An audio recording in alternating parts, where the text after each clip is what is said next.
Hello all, have eating, I hope eating good. Friends, ఈరోజు ఈ వీడియోలో డ్రాఫ్టింగ్ ఆర్ లెటర్ రైటింగ్లో హెల్ప్ అయ్యేటటువంటి 10 important phrases గురించి ఎక్స్ప్లెయిన్ చేయబోతున్నాను. Number 1 phrase here, as spoken. దీన్ని ఇంకొక విధంగా యాజ్ సెడ్ కూడా యూజ్ చేయొచ్చు. దీని మీనింగ్ ఏంటంటే చెప్పినట్లు. ఎగ్జాంపుల్, చెప్పినట్లు వాళ్ళు ఆ పనిని చేయాలనుకుంటున్నారు, లేదా వాళ్ళు ఆ పనిని చెప్పినట్లు చేయాలనుకుంటున్నారు. మరి దీని ఇంగ్లీష్లో they want to do the work as spoken. They want to do the work as spoken. Or we can also say they want to do the work as said. అంటే చెప్పినట్లు వాళ్ళు ఆ పనిని చేయాలనుకుంటున్నారు. Second phrase, at any stage. At any stage. దీని meaning ఏంటంటే ఏ దశలోనైనా. దీని మీనింగ్ ఏ దశలోనైనా. ఎగ్జాంపుల్, ప్రభుత్వం ఏ దశలోనైనా ఫండును శాంక్షన్ చేయొచ్చు. ప్రభుత్వం ఏ దశలోనైనా ఫండును శాంక్షన్ చేయొచ్చు. మరి దీని ఇంగ్లీష్లో the government May sanction the fund at any stage.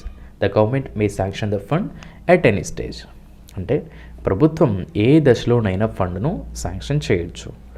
And third phrase, at once own risk. At once own risk.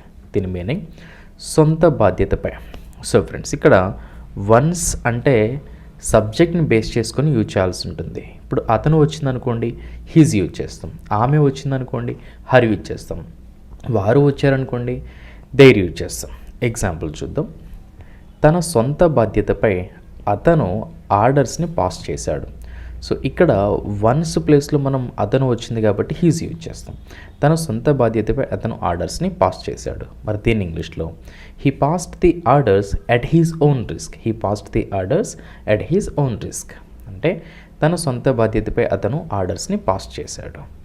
And next phrase here, at the instance of. At the instance of. దీని meaning ప్రేరణపై. Example, principal ప్రేరణపై విద్యార్థులు ఆ పర్వతాన్ని అధిరోహించారు. Principal ప్రేరణపై అంటే ఒక person ప్రేరణపై విద్యార్థులు ఆ పర్వతాన్ని అధిరోహించారు. మరి దీని ఇంగ్లీష్లో the students hiked the mountain at the instance of the principal. The students hiked the mountain at the instance of the principal. అంటే ప్రిన్సిపాల్ ప్రేరణపై విద్యార్థులు ఆ పర్వతాన్ని అధిరోహించారు. Next phrase, as the case may be. As the case may be. దీని meaning సందర్భానుసారంగా. Example, అతను సందర్భానుసారంగా ప్రవర్తిస్తుంటాడు. అతను సందర్భానుసారంగా ప్రవర్తిస్తుంటాడు. మరి దీని ఇంగ్లీష్లో he behaves as the case may be. He behaves as the case may be. అంటే అతను సందర్భానుసారంగా ప్రవర్తిస్తుంటాడు. Next one, in bad faith. దీని మీనింగ్ ఏంటంటే దురుద్దేశంతో. ఎగ్జాంపుల్, వాళ్ళు దురుద్దేశంతో ఈ కేసు పెట్టారు. వాళ్ళు దురుద్దేశంతో ఈ కేసు పెట్టారు. మరి దీన్ని ఇంగ్లీష్లో they lodged this complaint in bad faith. They lodged ఈ complaint or this complaint in bad faith. అంటే వాళ్ళు దురుద్దేశంతో ఈ కేసు పెట్టారు. Okay friends, next phrase, beat of the drum. Beat of the drum అంటే దండోరా లేదా చాటింపు వేయించటం. అంటే మనం విలేజెస్లో చూస్తూ ఉంటాం, ఏదైనా మీటింగ్స్కి సంబంధించి అఫీషియల్ మీటింగ్స్ ఏమైనా ఉంటే వాళ్ళు ఏం చేస్తుంటారంటే దండోరా వేయిస్తూ ఉంటారనమాట పంచాయతీ వాళ్ళు. సో దాన్ని మనం బీట్ ఆఫ్ ద డ్రమ్ అనే ఫ్రేజ్ అయితే యూజ్ చేస్తాం. ఎగ్జాంపుల్ చూద్దాం. నిన్న రాత్రి మీటింగ్ గురించి పంచాయతీ దండోరా వేయించి చెప్పారు. నిన్న రాత్రి మీటింగ్ గురించి పంచాయతీ దండోరా వేయించి చెప్పారు. మరి దీని ఇంగ్లీష్లో yesterday night the panchayat conveyed about the meeting with or by the beat of the drum. With or by the beat of the drum. అంటే నిన్న రాత్రి మీటింగ్ గురించి పంచాయతీ దండోర వేయించి చెప్పారు లేదా తెలియచేశారు. Next one, in that behalf. In that behalf. దీని meaning ఏంటంటే ఆ సందర్భమున. ఓకే ఫ్రెండ్స్, ఎగ్జాంపుల్ చూద్దాం. అనేక షాపింగ్ మాల్స్ వారి కస్టమర్స్కి మంచి డిస్కౌంట్లు ఇస్తున్నాయి. ఆ సందర్భమున ఈ సూపర్ మార్కెట్ కూడా భారీ డిస్కౌంట్ ఇచ్చింది. సో ఫ్రెండ్స్, నోట్ ఇచ్చేయండి. అనేక షాపింగ్ మాల్స్ వారి కస్టమర్స్కి మంచి డిస్కౌంట్లు ఇస్తున్నాయి. So many shopping malls have been giving good discounts to their customers. So many shopping malls or several shopping malls have been giving good discount to their customers. అంటే అనేక shopping malls వారి కస్టమర్స్కి మంచి డిస్కౌంట్లు ఇస్తున్నాయి. ఆ సందర్భమున ఇన్ దట్ బిహాఫ్ ఈ super market కూడా భారీ డిస్కౌంట్ ఇచ్చింది. In that behalf this super market as well has given huge discount.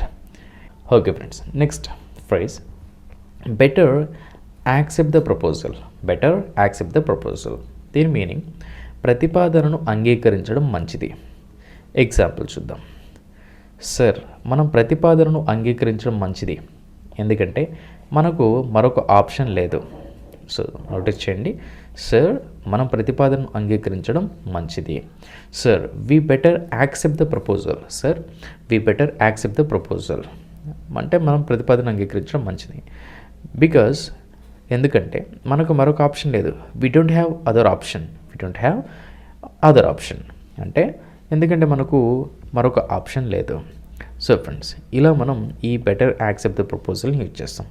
And last phrase here beyond the reach.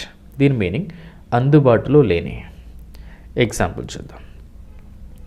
మీరెందుకు ఎప్పుడు అందుబాటులో లేని పుస్తకాల గురించి మాట్లాడుతుంటారు?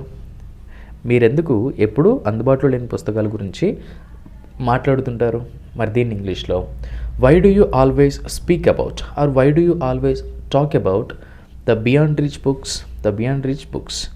సో ఫ్రెండ్స్, ఈ విధంగా అందుబాటులో లేని అని వచ్చే సందర్భంలో ఈ బియాండ్ రీచ్ అనే ఫ్రేజ్ అయితే యూజ్ చేయాల్సి ఉంటుంది. That's it for today friends. I hope ఈ వీడియో మీకు నచ్చింది అనుకుంటున్నాను. అండ్ కొత్త వాళ్ళు ఎవరైనా చూస్తూ ఉంటే మన IT chat YouTube channel subscribe చేసుకొని నాకు సపోర్ట్ చేయండి. ఇన్ కేస్ మీకు ఏమైనా డౌట్ ఉన్నా కూడా ఎక్స్ప్రెస్ చేయొచ్చు. Thanks for watching and happy learning.